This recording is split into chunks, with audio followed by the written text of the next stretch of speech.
Congratulations student of the year का award मिलने पर। थैंक्स खुशी। यार जिमी, जितनी मेहनत तू करता है इतनी मेहनत मैं भी करती हूँ। हम दोनों की तो मार्कशीट भी ऑलमोस्ट सेम है, फिर स्टूडेंट ऑफ द ईयर का अवार्ड तुम्हें क्यों? क्योंकि मेरी इंग्लिश अच्छी है। ओ हेलो, इंग्लिश में जितने मार्क्स तुम्हारे हैं उतने ही मेरे भी है। मैं भी इंग्लिश जानती हूँ।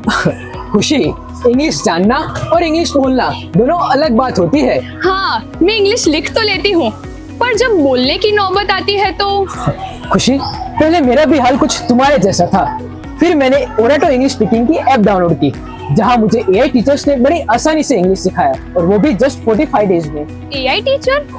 हाँ, ये एआई टीचर ऐप का वो फीचर है जहाँ आपको इंग्लिश में कोई भी प्रॉब्लम हो तो वो आप हिंदी में पूछोगे तो एआई टीचर आपको इंग्लिश में कैसे बोलना है वो समझाएगा। Oh, voice assistance. Exactly.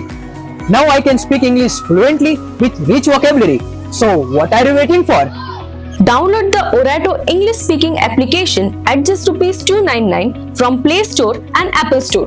This will also provide you guys with international certificate. For more details, please contact on 92858 23353 or 96877 23353.